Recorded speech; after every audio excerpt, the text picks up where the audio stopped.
My name is Dana Thornton. I'm 34, and I catered my own mother's 65th birthday party, the same party my 5-year-old daughter wasn't allowed to attend. Picture the scene. 96 guests gathered beneath streetlights in a whitewashed event barn. My mother in pearl earrings, tapping a spoon against her champagne glass. A photographer lining up chairs in front of a cream backdrop and calling for immediate family only. Then my mother turned to me. Right there in front of her pastor, her garden club, and my sister's wealthy future in-laws, and said in that sugar-sweet voice she uses when she wants to sound kind while drawing blood, "You can wait in the kitchen, honey. This part is just for family." I looked at her. I looked at the backdrop that had no place for my daughter. Then I untied my apron. What I said next drained the color from my mother, my father, and my sister in front of every person they had spent months trying to impress. 96 people went dead silent, but that moment only makes sense if I take you back 3 weeks. To a folder I was never meant to open. Welcome back to Calm Drama Stories, where the quiet ones finally say what everyone else has been working overtime to avoid. If you've ever been the person who gives the most and gets included the least, this one will feel familiar. Tell me where you're listening from in the comments, and subscribe, because the ending on this one is worth waiting for. 3 weeks before the party, I was in my commercial kitchen at 6 in the morning, rolling out 200 puff pastry pinwheels for somebody else's wedding. My daughter Lily sat on a step stool beside me, dusting flour across every available surface and singing a preschool song with half the words wrong. She's 5. She sings loudly, runs fast, asks strangers about their dogs, and lives at full volume. Some people call that wild. I call it alive. I own a small catering business in Hartwell, Ohio. Thornton Table. I started it 9 years ago with a borrowed van, a used oven, and a dented old recipe tin that had belonged to my grandmother Ruth. That tin sits above my prep station like a family relic. Grandma Ruth taught me to cook in the kitchen of her lake house when I was still small enough to stand on a chair to reach the counter. She always said, "Feed people like you mean it, Dana girl." I've been a widow for 3 years. My husband Tom died in a car accident on Route 9 when Lily was 2. Since then, I've kept our little life going with that recipe tin, a bank loan, and more sheet pans than sleep. Lily and I live in a blue bungalow 12 minutes from my parents' house. It isn't grand, but it's ours, and I built it from the wreckage with my own hands. Everything I cook still carries some trace of Ruth. That morning Lily had just convinced me to let her badly, and proudly, crimp the edge of a pie crust when my phone started vibrating against the flour bin. My mother's name flashed on the screen. I answered with my shoulder while still working the dough. "Dana, sweetheart," she said, in the voice she saves for requests that are already decisions. "I need you here Saturday, family meeting. Important." Saturday, my parents' dining room smelled like lemon polish and ambition. My mother, Carol, sat at the table with a white binder open in front of her, neatly tabbed and organized. My sister, Brooke, 37, immaculate, and engaged to money, was beside her studying paint swatches like the fate of the Republic depended on undertones. My father, Frank, poured coffee and looked mostly at the window. "I'm only turning 65 once," my mother announced. "And we're doing it properly." Properly meant the Orchard House, the white event barn beyond the county line. 90 guests, string lights, a 4-course menu based on Grandma Ruth's recipes, the ham, the rolls, the apple stack cake. Mom flipped the binder toward me and tapped the menu section with one polished nail. "And of course, you'll handle the food, sweetheart. That can be your gift." It wasn't a question. It landed like a shipping notification. I did the numbers automatically. 90 plated meals, staff rentals, service timing. That was not a gift. That was the cost of a used car. But by then I had spent 9 years feeding this family for free. Christmases, Easters, anniversaries, funerals, and "you'll do the food" had stopped surprising me somewhere around year 4. So I said what I always said. "Send me the guest list." Brooke slid one of the paint chips across the table without looking up. "The napkins should be this ivory." Sandra Whitfield hates bright white. Sandra Whitfield is Brooke's future mother-in-law. And trust me, we'll get to the Whitfields. My mother smiled at us both like a satisfied conductor. Then she turned to the final tab in the binder. Photography. And something changed in her face. Not much. Just a small tightening around the mouth, like a lid being screwed shut. Which brings us, she said, to the delicate part. My father set down the coffee pot softly, like a man who already knew exactly what was coming. We've hired a photographer for the whole afternoon, my mother went on. Miller and Lane. A very good studio, everything needs to be perfect. She squared the edge of the binder against the table and said, as calmly as if she were discussing centerpiece height. That's why Lily won't be coming. I honestly thought I'd heard her wrong. I asked her to repeat it. She did, slower. Lily is not coming to the party. She's too wild. She'll ruin the photos. That was it. My daughter, her granddaughter, crossed off a family celebration like an unstable +1. Brooke examined her nails. Dad stared into the yard. No one said Lily's name like she mattered. She's 5, I said. She's a child, not a raccoon. Mom flicked her hand as though my objection were lint. Don't make this bigger than it is, Dana. It's one afternoon. She won't even remember. Then she moved straight into florals, as if banning a little girl and choosing hydrangeas carried through the same emotional weight. I stood up, picked up my jacket. My hands were shaking, and I hated that she could see it. Then you need another caterer, I said. My mother smiled, not angrily, patiently, like a woman who had already finished the story and was letting me catch up. Sit down, honey, she said. The contracts are already in your company's name. I froze. Come again. Outside, my father's wind chimes kept ringing as if nothing in the world had shifted. I sat back down because I suddenly needed every detail. Here is what she had done.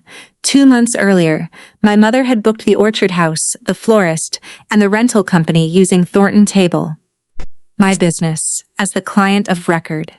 She had used my vendor accounts too, because years earlier I had made the mistake of letting her access my florist discount for a church luncheon.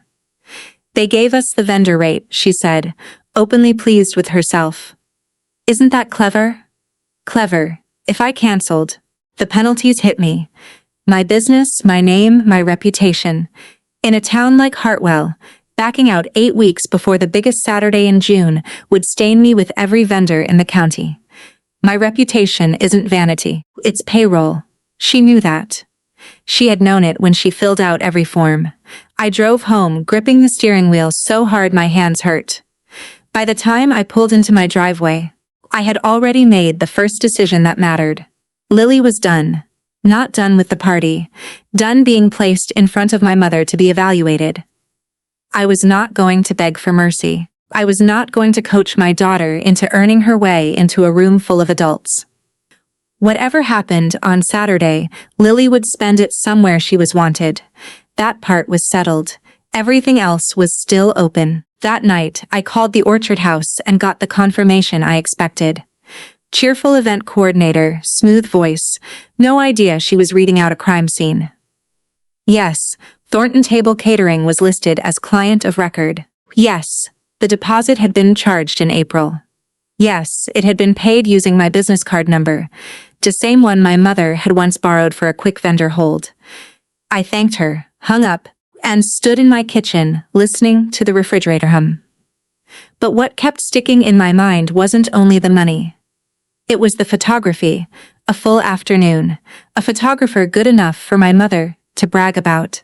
A strict child ban she was suddenly treating like military protocol.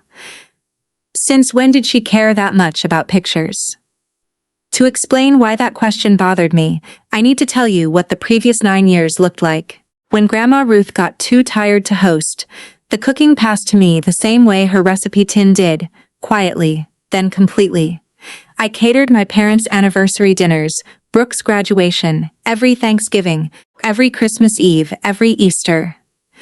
When Grandma Ruth died 6 years ago at 88, I fed 140 mourners through my own tears and never sent an invoice. Family discount, my mother called it. The discount was always 100%. Tom used to watch me loading trays for another unpaid family event and shake his head. "Your family thinks free is your love language," he told me once. I laughed then. He wasn't joking. I could afford the groceries, usually. What I couldn't see yet was the math underneath all of it. In my family's ledger, my time had no price, my skill had no price, and my presence came bundled with service. Grandma Ruth never saw me that way. In her last years, she'd sit wrapped in that old cardigan, taste sauce from a spoon, and say, "Feed people like you, mean it, Dana girl." She meant love. My mother heard labor. That night, after the family meeting, once Lily was asleep with one sneaker still on and her stuffed bear under one arm, I sat at my desk with a glass of wine I never touched. In the drawer were years of receipts, invoices, order sheets, staff schedules, because I keep records the way my mother keeps appearances. And for the first time in my life, I added it all up. The total came to $31,400. 23 family events over 9 years at standard market rates. Food, rentals, labor, staffing time, $31,400. I ran it twice because I'm the kind of woman who checks her own math before she trusts her anger. Same number both times. I sat back and stared at it the way you stare at an X-ray after someone finally points out the fracture. I had only tried to bill them once. Last spring, after my parents' 40th anniversary party, I mailed an invoice for groceries only. Labor-free, just the food cost. My mother arrived at Sunday dinner with the unopened envelope in her purse and tears ready at the table. Real performance tears. She dabbed her eyes with the napkin I had ironed and said, "For the room, after the party for my 65th, we'll settle everything all at once. I promise. Write it down if you don't trust your own mother." So I had. I found the page that night, her words in my handwriting, and below them, because she wanted witnesses, her signature in a large looping flourish. I clipped it to the front of a manila folder, and let me be clear, I was not plotting revenge. I was doing what I do when a client starts getting slippery. I was organizing documentation. There is a difference, and that difference let me sleep. Before I shut the drawer, an old Christmas photo slipped loose from between the receipts. 2 years old, my family in front of my parents' tree, all of them laughing. And me? At the very edge of the frame, half cut off, holding a tray. I looked at that picture for a long time. I had been cropped for years. I just hadn't noticed yet. Now, the Whitfields. 18 months earlier, Brooke got engaged to Grant Whitfield, and the center of gravity in my family shifted overnight. The Whitfields were old money in the local style, Stone Gate, country club, expensive taste, endless opinions. Brooke quit her real estate job to plan the wedding full-time. My mother joined Sandra Whitfield's garden club within the season. Family dinners stopped being about anyone's actual life and turned into rehearsals for an audience of 2. 4 days after the meeting, Brooke swept into my shop carrying a leather folio and 6 menu changes. Short ribs were out. Sandra preferred beef tenderloin. Deviled eggs looked a little church basement. They wanted a raw bar, like the club does. I wrote everything down while my espresso machine hissed behind me like a witness objecting. Then she finally reached the real item. "Day of, could you dress neutral?" she asked. The Whitfields notice everything. I looked up. "I'll be in a white chef coat, Brooke. Because I'll be cooking." "Perfect," she said, visibly relieved, as if I had agreed to become wallpaper. Grant came in carrying a crate of rented stemware, set it where I pointed, and stole a pinwheel from the cooling rack. "These are incredible," he said, and meant it. I have never fully disliked Grant. He has the easy, decent cluelessness of a man who has never needed to doubt his place in any room. As Brooke reached the door, she turned back like she had almost forgotten something. "Mom told you about Lily, right?" I said nothing. "Good. Honestly, it's for the best." Then she left. The bell over the door jangled shut behind her, bright and cheerful. I stood there holding the amended menu and staring at the phrase she'd left behind, for the best. Best for whom? I made one last honest attempt. That evening, I called my mother and offered the kind of compromise that should have embarrassed her to refuse. Lily comes for cake and 1 hour, I said. Then I take her home before the photos. She won't go near the cameras. My mother sighed like a woman being burdened by someone else's lack of breeding. The photographer says no children who can't sit still. It's his policy. Then she lowered her voice, like we were sharing a sad confidence. And frankly, Dana, after what she did to Grandma Ruth's gravy boat, I'd think you'd want to keep her home. I stopped stirring the pot on my stove. What she did to what? The gravy boat. The little white one with the roses. At the engagement brunch, she threw herself into the hutch and shattered it. Sandra Whitfield saw the whole aftermath. I've never been so embarrassed. Here is what I remembered from that brunch 14 months earlier. I remembered Lily at my side on the sun porch for most of the morning, coloring on a paper placemat with broken crayons. I remembered hearing something break inside the house. I remembered a brief hush in the dining room. And I remembered that by the time I walked in, the pieces were already gone and nobody wanted to discuss it. My mother had never mentioned that gravy boat again. Not until it became useful. I hung up and stood very still in my kitchen. My daughter is loud. She is not destructive. And she had not been anywhere near that hutch. Someone had assigned that story to her and let it harden into family truth, which meant the ban wasn't policy. It was prosecution. And I was about to find out who wrote the statement, "You don't interrogate a 5-year-old." So the next morning while Lily painted what was supposed to be paper and was increasingly the table, I came at it gently.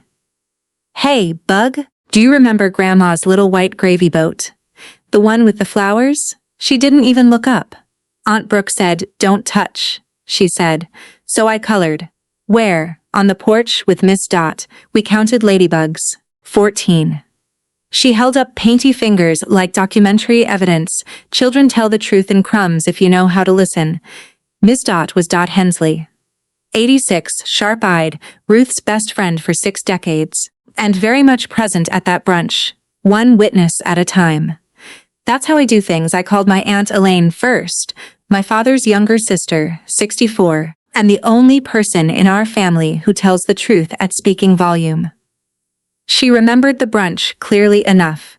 She remembered hearing the crash while Lily was on the porch. She remembered walking into the dining room and seeing Brooke beside the hutch with a wad of paper towels in her hand. "I didn't see it break," Elaine said carefully. "But I saw who was cleaning it up, and it wasn't a 5-year-old. Before I could call anyone else, my phone buzzed with a text from my mother at a carving station. All caps. No greeting, the Whitfields had one at the club. I stared at the message, typed back noted, and added a screenshot to the folder. Everything went in the folder now. Then I called Dot Hensley and asked whether she liked coffee cake, which in Hartwell is how you request sworn testimony without using those words. Dot lives 4 blocks from my shop in a house full of doilies and ruthless clarity. She ate 2 slices, blotted her mouth with a napkin, and then gave me exactly what I needed in order. Like a woman reading official minutes, she and Lily had spent nearly the whole brunch on the sun porch, counting ladybugs into a jelly jar. Through the doorway, Dot could see into the dining room. She saw Brooke reach past the hutch for her phone, bump the cabinet door with her elbow, and send Grandma Ruth's gravy boat crashing to the floor. She froze, Dot said. Then she started sweeping it up in a napkin. Your mother came in. Brooke told her she'd handle it. Dot leaned forward, eyes hard as flint. And the next week your mother was telling people, poor little Lily had knocked it over. I told Carol to her face that child was with me. She didn't want the truth, so she left it where it was useful. That was the moment that changed me more than any other. Brooke breaking a dish and lying about it was ugly, yes, but ordinary. People do that. They make messes and pin them on whoever is easiest to blame. What stopped me cold was my mother hearing the truth from Ruth's oldest friend, an eyewitness with no reason to lie, and setting that truth aside because the lie served her better. It gave her a story, and if a child is going to be excluded, a tidy story always helps. Driving home, I kept coming back to the same question. Except now it had teeth. If the reason for banning Lily was manufactured, then Lily was never the real issue. So what was? I confronted Brooke privately, the way I would have wanted to be confronted. Calmly. No audience. Facts lined up neatly between us. I took her a latte at the bridal boutique while she was between fittings, waited until the seamstress stepped away, and told her what Dot had seen. Brooke didn't flinch. Didn't deny it. Didn't even put down her phone right away. She just looked at me the way you look at a wrinkle in a dress that may or may not steam out. "She's 5, Dana," she said. "She'll forget all of this by Christmas." That's not an answer. It's the only one that matters. Then she finally laid the phone face down. For one brief second I saw strain under the polish. "You have no idea how much is riding on this party," she said. "Sandra Whitfield cares about family presentation. Her sister practically investigates people. One chaotic kid in one photo and suddenly we're that kind of family. She is your niece." "And the gravy boat was an accident," Brooke snapped. "The story landed where it landed. I'm not reopening it weeks before the biggest weekend of my life." She glanced at the thin gold watch on her wrist. "Anyway, after Saturday, none of this will matter." She said it casually, but the phrase snagged in me. After Saturday. Not after the wedding, which was still a year away. After the party. What, exactly, was Saturday supposed to settle? The seamstress returned with pins between her lips. Brooke stood and stepped into the fitting room like a woman approaching coronation. I left with an empty coffee cup and that sentence lodged in my mind. Meanwhile, I did what any sensible business owner would do after discovering she'd been locked into contracts she never approved. I tried to get out. I went to my bank and asked whether my business card could be removed as guarantor from the reservations. The manager was sympathetic in the polished, unusable way bank managers often are. "Possible? Yes, fast? No, it would require my signature, my mother's signature, and at least 30 days of processing time. The party was in 18. So I emailed my mother. Politely, in writing, and asked her to confirm the arrangement, who had authorized the bookings, who was paying which balances, and why my company had been used. What I got back was a 4-minute voicemail that did not mention money once. It mentioned the 26 hours she had spent in labor with me, a number that apparently gains interest every year. It mentioned sacrifice. It suggested, gently and with wounded dignity, that grief had made me transactional. I saved the voicemail in the folder. Then I took the folder to Megan Price. Megan has been my best friend since 10th grade and works as a paralegal at the closest thing Hartwell has to a real law firm. Most justice in this county gets assembled over her kitchen table. She flipped through the contracts, the vendor bookings, my mother's signed IOU, and tapped the paper stack. "Keep every receipt," she said. "Paper doesn't cry." Then she pointed to a line on the venue walkthrough schedule that had arrived with the rest of the event documents. Photographer load-in. 1 p.m. Legacy set plus backdrop. "What's a legacy set?" Megan asked. "I don't know," I said. But something cold moved down my spine when I said it, because whatever it was, nobody had thought to explain it to the woman financing the room. That Sunday my father came by my bungalow unannounced, carrying a flat of tomato seedlings and a toolbox for a faucet drip I hadn't considered urgent. Lily supervised his plumbing work from the counter with the seriousness of a heart surgeon, then marched him outside to plant tomatoes in the raised bed Tom had built the spring before he died. I watched them through the kitchen window. My father is 68, retired mechanic, hands like bark, and that afternoon he taught Lily to whistle badly. She managed one clean note and looked at him like he had gifted her the moon. This was the man I couldn't reconcile. The one who said nothing every time my mother rewrote the truth. And the one kneeling in my dirt, taking instructions from a 5-year-old in pink sandals. When he came back inside for lemonade, he stood at the sink without quite looking at me. "Your mother," he began. Then stopped. He turned a washer over in his fingers like a coin. "The party's bigger than a birthday, Dana. There's things." He cut himself off, folded right back up, then all he said was, "Make the ham the way Ruth did. The whole thing goes easier if the ham's right." He rinsed his glass, patted Lily's head, and left. My father knew something. He had carried it to my house with the tomato plants, nearly set it at my sink, and then taken it back home again. I didn't push him, and I've thought about that ever since. But there was another piece you need before this rest makes sense. 14 months earlier, my mother had called in tears, real tears, enough to frighten me. My father's cardiologist wanted to place a stent. Insurance wasn't covering everything. On top of that, their roof was leaking over the back bedroom and had to be replaced before winter. The amount they needed was $18,000. I did not hand it over blindly. A widow with a small business does not float $18,000 on sentiment alone. I asked for the paperwork. They gave it to me. A real consult letter from St. Luke's, a real roofing estimate, a real date for the procedure. I read every page, transferred the money, and put Loane in the memo line. My mother squeezed my hand across the table and called me her rock. A few weeks later, I was told the procedure had been postponed. The doctor wanted to try medication first. The roof, they said, could wait until the next season. I asked follow-up questions. I got polished answers dressed in medical language. Then work buried me. Grief blurred things. Time moved. It wasn't until I was building my folder one night that I put the hospital letter beside my bank statement and finally saw what trust had hidden. The procedure had not been postponed. It had been canceled 2 days after my money hit their account.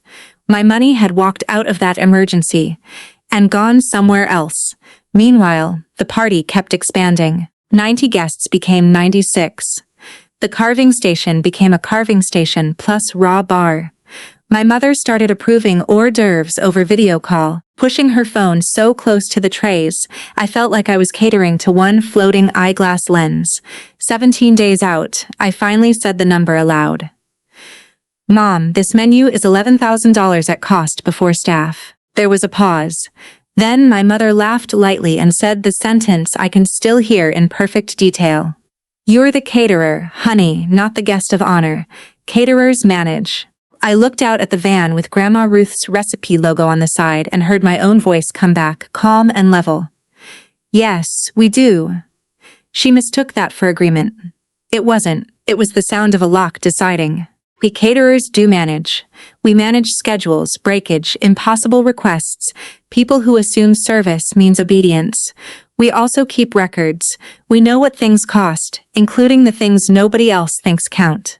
A few days later, the venue coordinator called to confirm the final tasting. She mentioned, in passing, that the photographer would be dropping off his folder with the run-of-show paperwork. "Since Thornton Table is the client of record, it'll all go to you," she said cheerfully. "Everything comes to the client of record eventually. The charges, the diagrams, the add-ons. And if one distracted assistant slides the wrong folder into the paperwork stack, other things come too." That folder arrived on a Wednesday, tucked between a linen invoice and a seating chart. Brown, Manila. Miller and Lane Photography stamped across the front.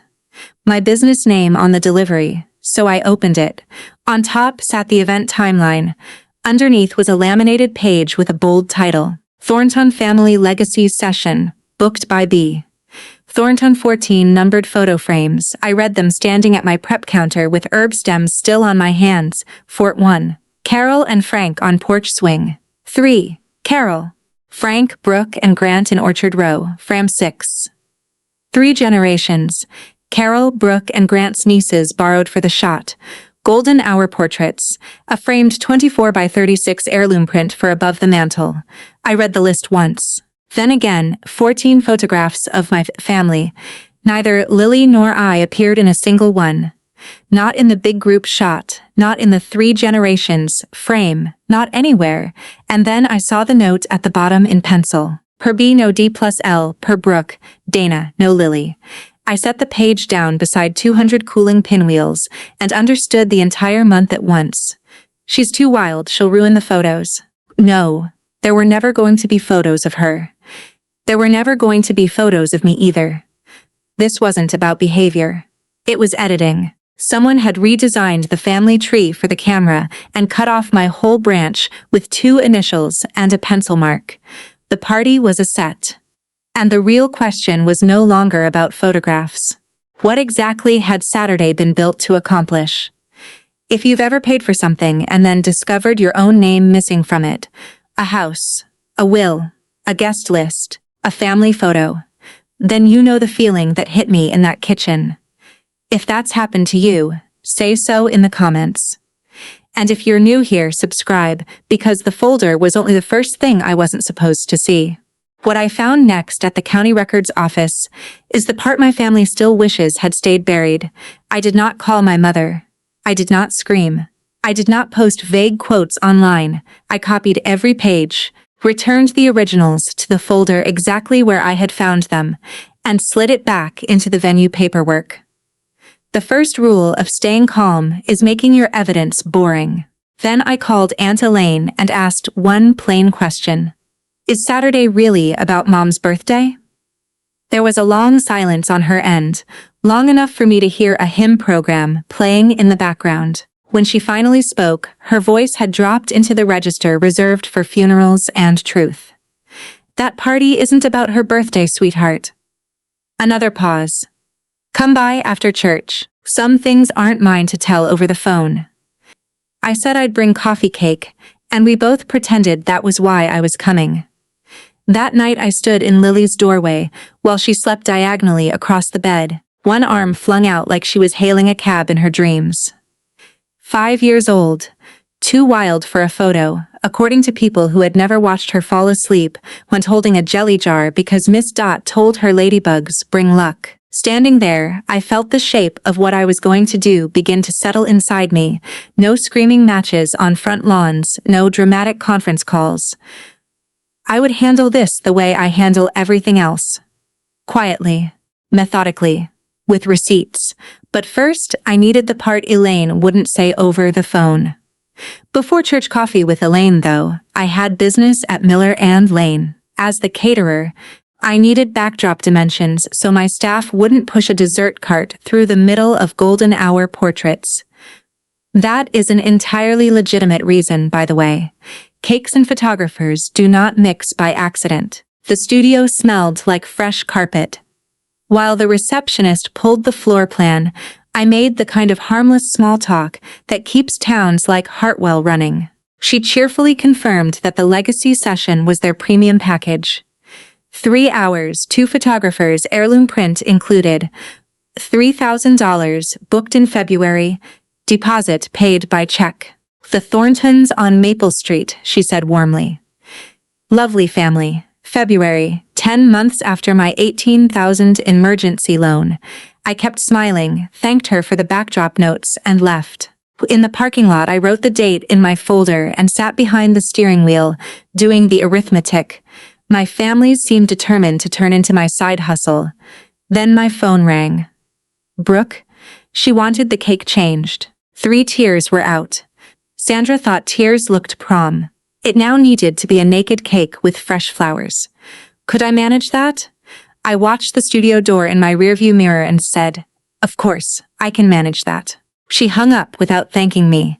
That night, Lily was drawing our house at the kitchen table with a giant purple dog we did not own. Without looking up, she asked, "Is Grandma mad at me?" I set the knife down in my hand. "Why would you ask that, Bug?" Aunt Brooke said big parties aren't for wild girls.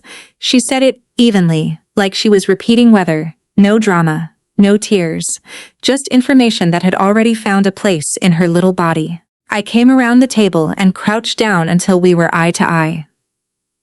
"You are not wild," I told her. "You are alive. There's a difference.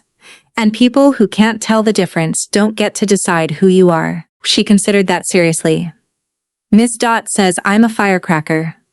Miss Dot is right. Then she asked, "Can firecrackers have their own party?" That was when I told her about Saturday, her Saturday. Not the one she had been barred from.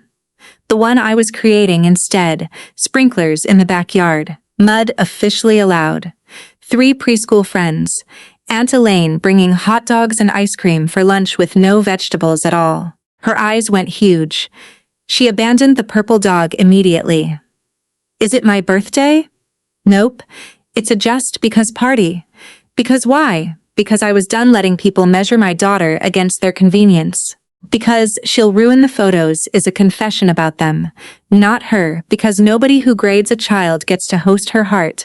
But aloud, I only said, because you're mine. She accepted that answer and went right back to drawing. Across town, my mother was probably choosing linens. I was done applying for permission to belong. Late that night, after Lily was asleep, I spread everything across my desk in clean rows like a plated tasting menu. The 9-year ledger, $31,400, my mother's handwritten promise to settle up after the birthday, the canceled procedure notice beside my transfer record, the photography shot list with its penciled little execution order. No Dana, no Lily. The walkthrough schedule mentioning the legacy set. I sat there weighing my options. I could walk away, eat the losses, let the whole thing happen and go home quietly. I even costed that out, because of course I did. Walking away without a word would cost me nearly $49,000 by the time the unpaid labor, this party, and the penalties were all counted. But the most expensive part wouldn't be money. It would be the lesson my daughter absorbed at 5 years old, that loud, selfish people get their way and quiet women serve the meal. That was the line item I couldn't pay, so I chose a third option. I would cook the party. Not adequately, not resentfully, beautifully. I would execute every contract my mother had signed in my name to perfection. Every tray, every glaze, every flower on that ridiculous naked cake. And once the room was full and the glasses were raised, I would serve the truth with dessert. But before I did that, I needed to know exactly where I stood. Monday morning, I sat at Megan's kitchen table while she pushed my own contracts back toward me and said the sentence that changed the entire game. Dana, on paper, this is your event. I had spent 3 weeks feeling trapped by those contracts. Megan spent 1 weekend reading them and found the door. Your mother used Thornton table to dodge deposits and get vendor pricing, she said, tapping each agreement. That means the venue answers to you. The rental company answers to you. The florist answers to you. The photography session exists inside a run-of show controlled by the client of record, and that client is you. She slid the Orchard House contract in front of me and pointed to the relevant clause. The client sets the program. The client may address guests at the client's event. The client must approve all additional charges. Megan smiled a little. She built the cage and put your name on the title. I sat back in my chair. For 3 weeks, I had felt cornered. Suddenly, I realized I wasn't in the corner at all. I was standing at the microphone. Then Megan's face changed. She turned her laptop around. One more thing, she said. Before you finalize your plans, you need to see what got booked at the county recorder's office. On the screen was the parcel page for my grandmother Ruth's lake house at Birch Lake. Public record, current owners, Frank and Carol Thornton. And then the note Megan had scribbled beside it, quitclaim deed. Thornton to Thornton. Grantee, Brooke E. Thornton, the lake house, the kitchen where Ruth taught me to cook standing on a chair. The porch where she taught me that feeding people properly was an act of love, the one place in this world where I had never once felt edited. My parents had inherited it when Ruth died, and now it was quietly being transferred to my sister. The notary appointment had already been scheduled. Monday. 9 a.m., 2 days after the party. I sat very still and listened to the whole machine click into place. Saturday. The legacy photos, the curated family image, the glowing evening the Whitfields reassured, the room full of witnesses to how polished and well-connected we all apparently were. Monday morning. Sign over the lake house before the flowers were dead. After Saturday, none of this will matter. That was what Brooke had meant. Saturday was the performance, Monday was the transfer. Let me be clear. Legally, the house was theirs to give. I knew that. I was never planning to contest the deed, but I could decide whether they signed it in the dark or in full daylight after every lie had been spoken aloud. Thursday was the final tasting at the Orchard House, and the Whitfields attended. Sandra wore linen the color of expensive sand. Gordon shook hands like a man closing a bank. I had laid out miniature versions of the full menu: Ruth's dark glazed ham, yeast rolls, trout, the tenderloin Sandra preferred, apple stack cake sliced thin as hymn pages. My mother swept in smelling like expensive hosting and began introducing everyone with grand little gestures: the coordinator, the florist, then me, in my chef coat, holding a tray. "And this is Dana," my mother said brightly. "Our caterer. She does all our little events." Our caterer. I watched the phrase land on Sandra Whitfield. I watched her look from my mother to me, because inconveniently for everyone involved, my mother and I share a jawline. "Oh," Sandra said, "I thought she was your daughter." One beat of silence. "She's the food person," my mother said smoothly. Then, just like that, she swept Sandra away to see the orchard row before the light changed. I stood there holding my tray. A month earlier that would have hurt me. That day it didn't. Once you understand who actually owns the evening, being mistaken for the help stops feeling like an insult and starts sounding like poor planning. Grant lingered behind, eating a second slice of ham with total sincerity. "This is your grandmother's recipe, right?" he asked. "Brooke never really talks about her." I looked at him, nice, bewildered, fundamentally unequipped for what was coming, and said no, I don't suppose she does. Friday night, 1 week out, I finished the folder. Here is exactly what went into it, because the contents were the strategy first: the 9-year ledger. 23, family events, itemized, total $31,400, with my mother's signed promise clipped to the front. Second, the invoice for this party alone, $11,000 at cost, with every add-on documented from the carving station to the raw bar to the new cake. Third, the copied photography shot list, Thornton Family Legacy Session, 14 frames, plus the penciled instruction excluding me and Lily. Fourth, the St. Luke's procedure paperwork beside my bank transfer record showing the $18,000 loan and the cancellation 2 days later. Fifth, the county parcel printout for the lake house and the notary appointment already set for Monday morning. 3 copies of everything. 3 neatly tabbed craft folders, like a closing packet. Then I wrote 1 page in plain, unemotional language. No speech, no adjectives, just the order I would read the documents in. I timed it. Under 5 minutes, the last thing I did that night was small, but it mattered to me. Earlier that afternoon, I had gone to the office supply store and ordered a custom rubber stamp in red ink, paid in full. I stamped a blank sheet once just to see it. It looked exactly how I hoped my face would look on Saturday. I had just slid the folders into my work tote when headlights crossed my kitchen window and someone knocked softly on the back door. My father stood there holding a box of tomatoes. He came in with that uncertain air some men have when they were sent by one person but are hoping to be forgiven by another. He talked about the weather, the garden, whether Lily had remembered to water her plants. Then he got as close to the point as he knew how.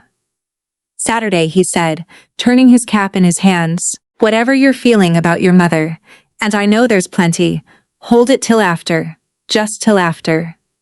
He looked down. "Your mother's been scared so long she forgot what she was scared of. We need this to go well, Dana. More than you know." I gave him the only opening I was going to give. "Did you know Lily isn't in a single photograph tomorrow?" His hand stopped moving. He looked at the tomatoes on my counter for so long I could hear the refrigerator kick on. Then he put his cap back on and said, "Good night, kiddo," and left. He hadn't said yes. He hadn't said no, but a silence that careful is an answer of its own. That was the night I stopped waiting for someone in that house to choose us. It made things simpler. Sunday after church I took coffee cake to Elaine's, and she laid the next piece of truth on the table before I'd even taken in a second bite. It was a cream-colored card, engraved like a private school acceptance letter. "Hartwell Country Club is pleased to welcome Frank and Carol Thornton as new members, sponsored by Gordon Whitfield." Elaine folded her arms and watched me read it. The initiation fee is $15,000, she said. I know because your mother couldn't resist bragging about it. Same spring she was crying poor about your father's heart in this very kitchen. I did the math out loud. $15,000 for club membership. $3,000 deposit for the legacy photo session. $18,000, exactly the same amount as the emergency loan for a heart procedure that never happened and a roof that never got fixed. My money hadn't vanished. It had been converted into a sponsor-backed country club membership, into the photographs I wasn't in, into a polished social ladder my family meant to climb without me. I asked Elaine the only remaining question. Who signed the checks? She looked at me for a long moment. Who do you think signs the checks in that house? She said. Carol doesn't write them. Frank does. My father. The man who fixed my faucet and taught my daughter to whistle. The man who told me to wait until after. Not confused, not helpless. In on the math. I drove home by the lake road, but didn't turn toward Birch Lake. 6 days to Saturday. On Tuesday, I went to see him alone. I chose the morning my mother had her standing hair appointment because I wanted him without her voice in the room. He was outside staking tomatoes. I set the country club card on the picnic table between us. He looked at it, sat down slowly, took off his cap, and for the first time in my adult life, my father talked to me plainly about money. Nobody plans on being old and not having enough, he said. The pension's thin. The roof's bad. Your mother looked at that club, at the Whitfields, at Brooke marrying into that family, and she saw a way for us to matter. A place where people might look after us someday. He swallowed. Then I looked at you. His thumb moved along the stitching of his cap. You were always the one who landed on your feet. Tom dies, and 6 months later you're catering weddings with a baby on your hip. People stop worrying about the one who always survives. It ain't right. I know that. It was the closest thing to honesty I'd ever heard from him, and somehow it hurt worse than a lie. They hadn't used me because they thought I was weak. They had used me because they believed I could absorb it. You looked at me and saw a bank, I said. He didn't argue. I kissed the top of his head, picked up the card, and left 4 days to Saturday. Friday was load in at the Orchard House, and I ran it the way I run every event. With checklists, tape, staff assignments, and the kind of focus that leaves no room for drama. Marcy, the venue coordinator, has known me 9 years. I once catered her daughter's quinceañera during a thunderstorm and repaired her fuse box with a cake server. When I handed her my amended event schedule, she read the one added line and looked up at me. A word from the caterer. Right after the birthday toast, she clicked her pen and said, "Your event, Dana. Your program." That was the entire conversation. Ordinary people do not need much explanation when power finally changes hands. On the drink station, I found a stack of printed programs on heavy cardstock. Brooke's doing, no question. Nobody prints programs for a birthday unless the birthday is doubling as something else. The heading read, Thornton Family Legacy, 65 Years of Grace underneath it. Toast at 5. Ho0 family portraits, to follow immediate family, only I folded one into my apron pocket and added it to the exhibits. That night, Elaine took Lily for the first installment of the Just Because party. A sleepover and, I was informed after the fact, ice cream for dinner. My house was so quiet I could hear the hum of the freezer. I ironed my chef coat, packed the 3 folders into my knife bag beside my steel and my good boning knife. Then I took Grandma Ruth's dented recipe tin down from its shelf. The ham deserved to enter the building with the box it came from. And there was a display table near the fireplace that could use one real thing among all the staged ones. I set the tin beside my bag and said out loud to an empty kitchen, "Tomorrow I'm serving your ham and the truth, both from scratch." If somebody in your life has been treating your generosity like an automatic renewal they never had to approve, type receipts in the comments. Sometimes the holiest thing you can do is finally add it up. Then Saturday arrived. At 4 o'clock, the Orchard House filled the way churches fill on Easter. Slowly, then all at once. 96 guests under the string lights. Pastor Hale from First Methodist. My mother's entire garden club in floral jackets. Ruth's old bridge circle, bright-eyed and stubborn, led by Dot Hensley with her cane and best brooch. The Whitfields at the center-right table like visiting royalty. Sandra, Gordon, Grant. A scattering of polished cousins, and the whole barn smelled like Grandma Ruth's kitchen because I had baked her rolls that morning and glazed her ham twice. People came through the service line murmuring over the food like they were reporting a small miracle. Dot caught my wrist in her little iron hand and said, "That's Ruthie's ham. I've been trying for 60 years to get that glaze out of somebody." Then she looked past me toward the room and frowned. "Where's our ladybug?"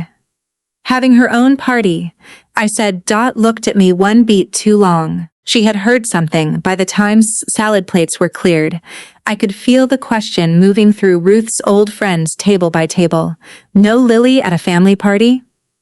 My mother, meanwhile, floated from guest to guest in dusty blue silk, lit from within by nerves and social ambition. She laughed at Gordon Whitfield's stories. She touched elbows, rearranged candles, checked on the photographer, who was setting up near the stone fireplace. Umbrella lights. 2 rows of chairs. A cream backdrop so expensive looking it practically had opinions. Brooke checked her lipstick in the reflection of a butter knife. At 4:55, the photographer's assistant began lining up chairs with a tape measure. I dried my hands on my apron and touched the side of my knife bag under the service table. Once, like a superstition. Then my mother tapped her spoon against the champagne glass. She stood at the front of the room in pearl earrings and gave the toast. I am certain she had practiced in the mirror for weeks. She thanked everyone for joining her on this blessed occasion. Thanked Pastor Hale for his guidance, the garden club for their friendship, and the Whitfields, with a graceful little tilt of the head, for welcoming Brooke into such a fine family. She spoke of legacy, roots, grace, family blessings. She spoke as if our family were a brochure printed on heavy paper. She did not mention the daughter in the chef coat who had financed the evening. She did not mention the little girl at Aunt Elaine's house eating ice cream because she had been judged incompatible with the photo plan. Applause rolled through the room. Then the photographer stepped forward with professional solemnity and said, "We'll move into family portraits by the fireplace while we still have the light. Immediate family only, please." I watched that phrase pass through Ruth's bridge circle like cold air. Chairs were adjusted. My mother arranged herself center stage. My father at her shoulder in the sport coat she had chosen. Brooke and Grant flanking them. Grant's little nieces added to the front row in the exact space where a granddaughter might otherwise have been. Then my mother turned, spotted me near the service station, and called across the room in her bright hostess voice, the one designed to sound loving at a distance. "You can wait in the kitchen, honey. This part is just for family." The barn went still. Dot set down her glass. I looked at my mother. I looked at the backdrop that had been prepared for a family I was apparently no longer in. Then I untied my apron, folded it once over my arm, and said, without raising my voice, "Actually, Mom, the kitchen can wait. I'd like to give you your birthday present now. It's the same thing I've been giving this family for 9 years. The bill just explains it better." The room made that strange little sound crowds make when they don't yet know whether something is funny or catastrophic. My mother's smile stayed in place, but it stopped being attached to anything human. "Dana, sweetheart," she said tightly. "Not now. It's on the program." I held up the amended run sheet, a word from the caterer. Marcy, standing near the doors like the patron saint of competent women, nodded once. "That is the program," she said. So I walked into the center of the room, into the soft white circle cast by the photographer's lights, and set my knife bag on an empty chair. Then I pulled out the folders. I wish you could have seen the room from where I stood. 96 faces, garden club forks lowered to plates, Pastor Hale motionless, Hensley leaning forward over her cane like a woman at the final stretch of a horse race. Sandra Whitfield recalculating everything in real time. My father staring at his hands. My mother right where she had wanted to be all along. Centered in front of witnesses. She had spent months assembling an audience for a portrait. I was just borrowing them. 3 weeks ago, I began. My mother assigned me tonight's role. Since we're gathered, I think it's fair to begin with what tonight actually costs. I opened the first folder and read the invoice exactly the way I would read a vendor manifest. No tremor, no performance. Just numbers. Tonight's menu for 96 guests, 4 courses, staff, carving station, raw bar, cake, rentals is $11,000 at cost. Every item is made from my grandmother Ruth's recipes. That makes this the 23rd event I have catered for my family in the last 9 years. I turned the page. 23 events. Holiday meals, anniversary dinners, funerals, showers, graduation parties, standard market value. $31,400. Then I lifted the sheet with my mother's signature and held it where the light could catch it. This is my mother's written promise, made at their anniversary dinner, that all of it would be settled after her 65th birthday. Which is tonight. Silence, you could hear the melting ice in the raw bar. Then, without hurrying, I took out the full 9-year ledger, stamped in red, pad in full. I crossed the floor and laid it on the gift table beside the wrapped crystal bowl someone had brought. Then I looked back at my mother. "Happy birthday," I said. "Please consider that my final professional courtesy." Somewhere near the back, someone whispered, 31,000? Much louder than they meant to. That was when Brooke came out of her chair with her wineglass in her hand. "This is insane," she hissed. "This is not the time." I turned to her. "No, you're right, the time was February. When you booked the photographer." I opened the second folder. This is the shot list for tonight's family legacy session. Booked by Brooke Thornton. Premium package. 14 frames. Heirloom print for above the mantel. Then I read them slowly. Because lists don't editorialize, they simply reveal. Carol and Frank on porch swing. Carol, Frank, Brooke and Grant in Orchard Row. 3 generations. Carol, Brooke, and Grant's nieces. Golden Hour family legacy portrait. I looked up. My daughter Lily is not in any of the 14 photographs, neither am I. And at the bottom, in the photographer's notation, it reads, per B, no D+L, no Dana, no Lily. I turned toward the photographer, who was standing there, holding a light meter like a hostage note. "Is that your booking instruction?" He glanced from me to Brooke to my mother and answered the only way a professional could. "Yes, Mom, that is how session was ordered." Ordered. The word moved through the room and settled where it needed to. 3 weeks ago, I said. My daughter was banned from this party because she was supposedly too wild and would ruin the photos. There were never meant to be any photos of her. The story about the gravy boat was just the reason that made the ban sound respectable. And right then, before anyone else could shape the room, Hensley's cane hit the floor with a crack.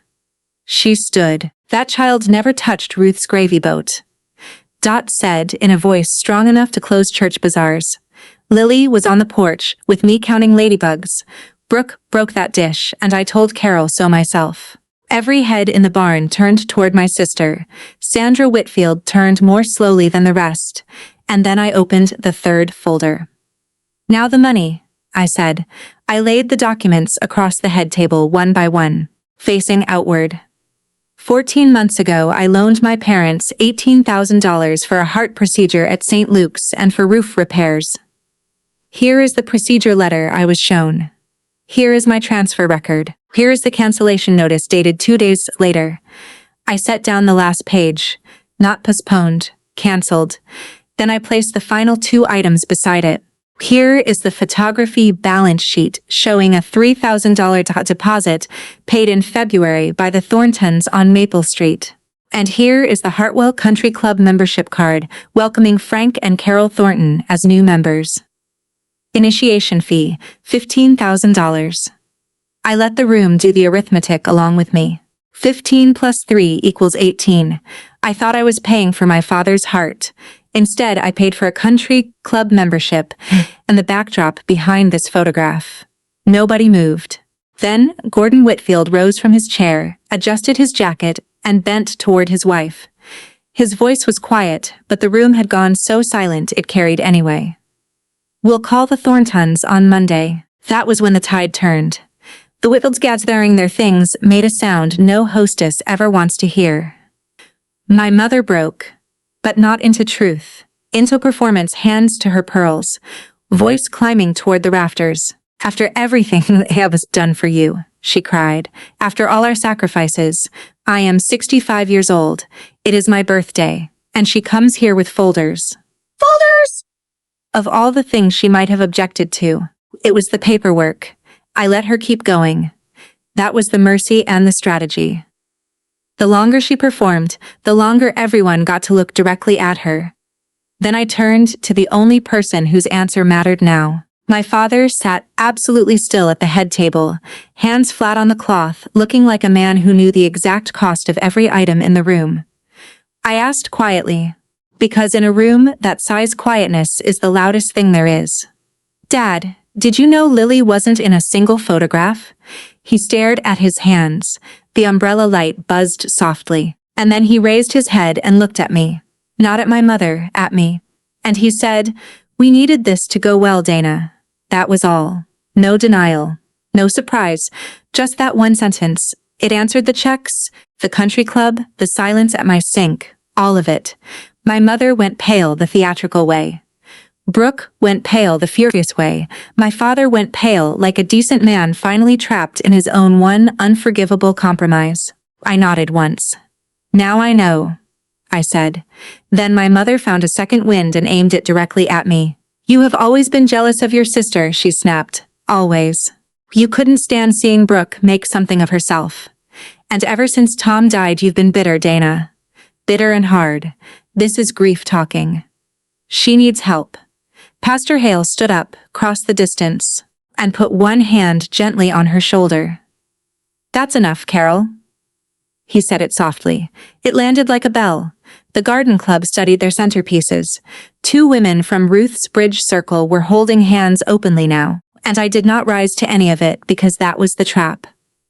One flash of temper from me and the whole story could still be rewritten as unstable daughter ruins birthday, so I gave her the calmest sentence I had. "No, Mom, I'm doing this because you taught me to keep good books. I'm only reading them aloud." Someone near the doors let out a sharp breath that might have been a laugh and might have been survival. At the Whitfield table, Grant had not followed his parents yet. He was looking at Brooke the way a man looks at a house after the inspection report comes back worse than expected. Then he removed the flower from his lapel, set it carefully on the table, said something too low for anyone else to hear, and went to hold the door for his mother. Brooke stood in front of that cream backdrop in her ivory dress, beautifully lit, and very suddenly without a future narrative to stand in.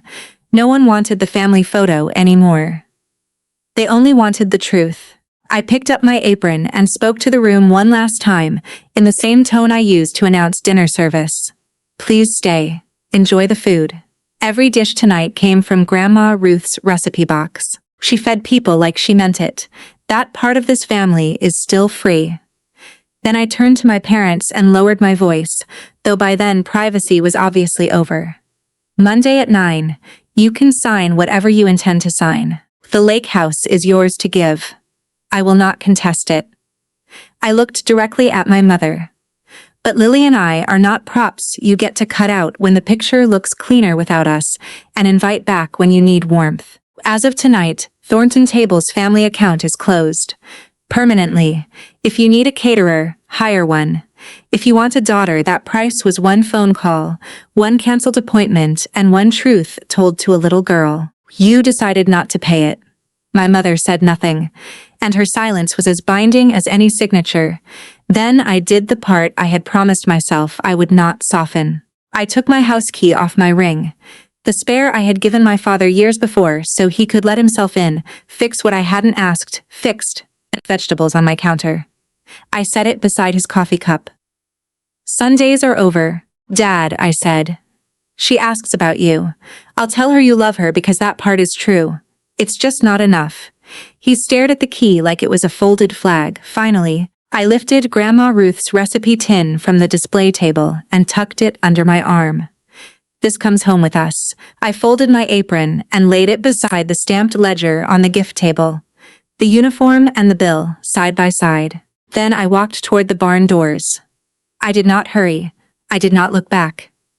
My heels on the wood floor were the only sound in the room. Then behind me I heard a chair scrape. A cane touched down. Dot Hensley was coming after me. And then the rest of Ruth's bridge circle rose too. Women that age do not storm out. They depart, which is much worse. At the door each of them paused and thanked me loudly, formally, the way you thank a real hostess. Wonderful evening, Dana. Ruthie's ham was perfect. Tell that little ladybug I've still got her jar. Then 2 garden club tables stood as well, half apologetic, half determined, murmuring about early mornings and sitters and long drives. Marcy held the door open with a face of perfect professionalism and eyes that looked suspiciously like applause. I'm told the cake was eventually cut. I wasn't there. Elaine stayed out of loyalty to my father, and Elaine does not embellish. According to her, the room was a third empty before the knife even hit the frosting. The photographer quietly broke down the lights, and at one point, my mother stood alone in front of that cream backdrop. In the room she had spent 4 months building, perfectly lit, with no one left she needed to impress, and no family arranged around her. They had built the whole night to become a photograph. It ended as a set with nobody in it. The next morning, Lily's party was the opposite of all of it, and it is the only part of that weekend I keep framed. Sunday in my backyard hosted the actual social event of the season. 6 5-year-olds, 1 sprinkler, unlimited mud. Elaine brought 2 gallons of ice cream. Dot arrived with a jelly jar because a promise about ladybugs is still a promise. Lily wore a paper crown over her swimsuit and governed the whole affair like a tiny wet mayor. Hot dogs for lunch. No vegetables as contracted. Too wild for their photos. Exactly wild enough for a childhood. The only picture I took all weekend hangs over my desk now. Lily mid-air through the sprinkler, laughing so hard the image blurred. Best photograph in the family. Monday at 9, the deed was signed anyway. I told you I'd keep this honest. The lake house went to Brooke. Then, over the next month, the rest unfolded on its own schedule. The way consequences usually do when you stop chasing them and let them walk. The wedding was postponed indefinitely. That was Elaine's phrase, delivered over coffee cake with one eyebrow doing most of the work. The country club, I heard, put my parents' membership on hold pending sponsor review, which is club language for the Whitfields removing the ladder after everyone had already watched the climb. 3 weeks later, an online listing appeared, Lakefront Cottage, Birch Lake. Price to move, Brooke, now carrying wedding deposits and no wedding, was selling Grandma Ruth's lake house to cover the bills for a legacy that did not survive the summer. The house where I learned to cook. The house where Ruth taught me to feed people with intention. The house my sister had never once truly inhabited. I let myself grieve that for one evening. Then an envelope arrived in my father's handwriting. Inside was a check for $18,000, no letter, just a torn half sheet of paper with 6 penciled words. It was yours, I'm sorry.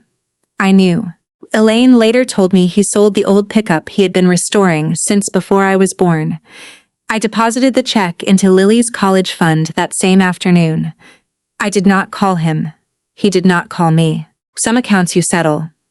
Others you simply stop carrying. As for Thornton Table, my business did just fine. Within a month, I was booked through the fall. Half my new work came from strangers. The other half came from guests who had been in that barn that night. Turns out 96 witnesses are excellent advertising. The garden club's harvest luncheon called first. Then the country club my parents never truly got into called too. Yes, I catered it. And yes, I charged them beautifully.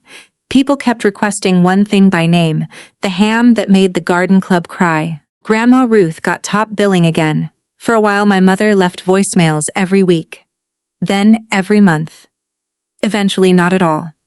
I never blocked her. Boundaries are not brick walls.